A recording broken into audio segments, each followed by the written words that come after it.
Hello everyone, this is the Unit 5 Test 2 study guide.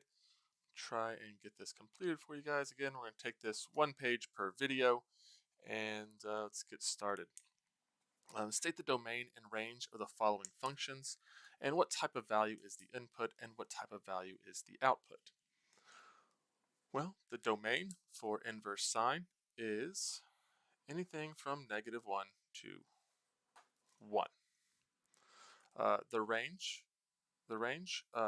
inverse sine can only be output through -pi/2 and pi/2. That is quadrants 1 and negative quadrant 1 on the unit circle.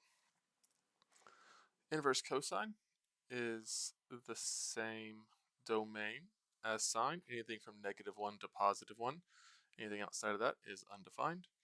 And the outputs for inverse cosine, they are restricted from 0 all the way to pi, that is quadrants 1 and 2. And then finally, inverse tan. Inverse tan can have all real numbers as the domain. And the range, it is restricted to -pi/2 and pi/2, like sine, but unlike sine, those are open because tangent is undefined at those endpoints. The second part of the question, what type of value is the input and what type is the output? The domain for all of these are going to be some sort of ratio. Some sort of ratio. Tangent can also be bigger than 1, but this is going to be some sort of ratio. And the output is always going to be an angle.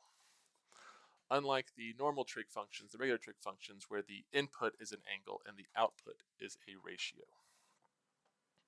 Okay, going on here, let's go to this inverse trig. This is just the standard inverse trig. You can check the unit circle. The inverse sine of square root of 3/2. So we just need to find on the unit circle where is sine or root 3/2 or inverse sine, and we see that is going to be at pi/6. So pi/6. Square root of 3/2 for actually I did that wrong. Ignore that.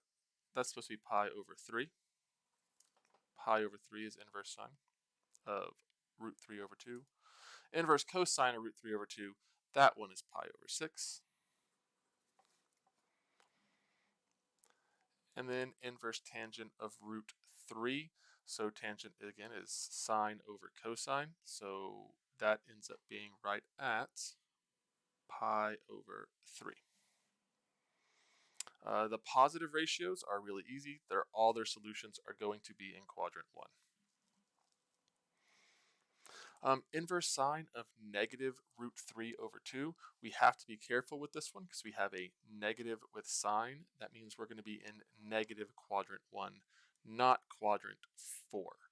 So the easiest way to do this is that since inverse sine is an odd function, I can actually just bring that negative out like that.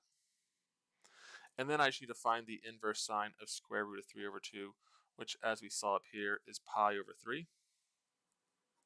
And then I can bring down my negative to get my answer.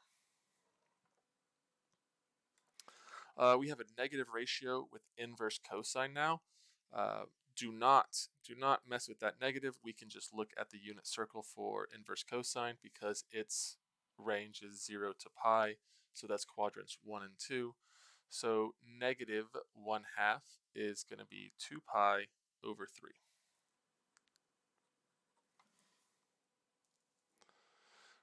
Inverse tangent of negative root 3/2. So we should need to figure out, well, first of all, I have a negative ratio with inverse tangent. Tangent is also an odd function. So also an odd function. So that means we can pluck out the negative here.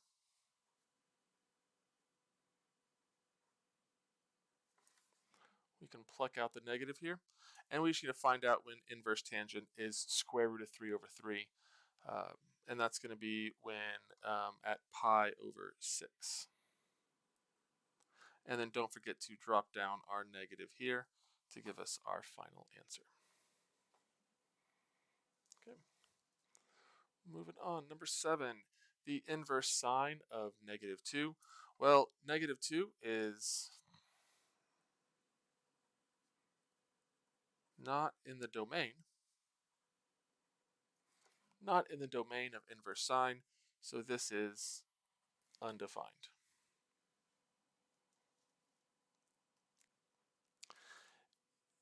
That's, smaller than -1. It's not in between -1 and 1, so it cannot work out. Inverse cosine of -√2 over 2. So we just got to find in quadrants 1 and 2 when it's inverse cosine -√2 over 2. And that's going to happen at 3 pi over 4. Inverse tangent of 0, that's when it is going, it's an angle that is exactly horizontal. So that is going to be at 0 or 0 pi. Inverse sine of -1. That is going to be, when is at the bottom, when it's the y value -1, and that's going to be 3 pi over 2. But that's not in our domain, so get rid of that. Instead, remember that this is an odd function, so we can pluck out that negative. So that'll be negative inverse sine of +1. So we're going to do negative pi over 2 instead.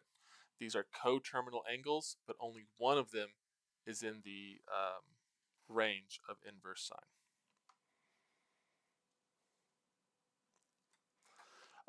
Inverse cosine of square root of 3.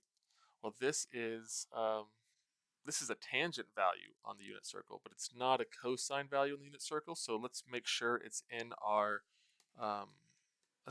domain for inverse cosine. I know that 1 squared is 1, and 2 squared is equal to 4. So the square root of 4 is 2. The square root of 1 is 1. So square root of 3 should be somewhere in between 1 and 4. So that means that this is bigger than 1. This is bigger than 1. So it's not in the domain. It is undefined. And then finally, we got inverse tangent. And again, tangent is an odd function. So if you have this negative in here, we can pluck it out. Inverse tangent of 1 is pi over 4, and bring down our negative. And that ends page 1. Email me if you have any questions.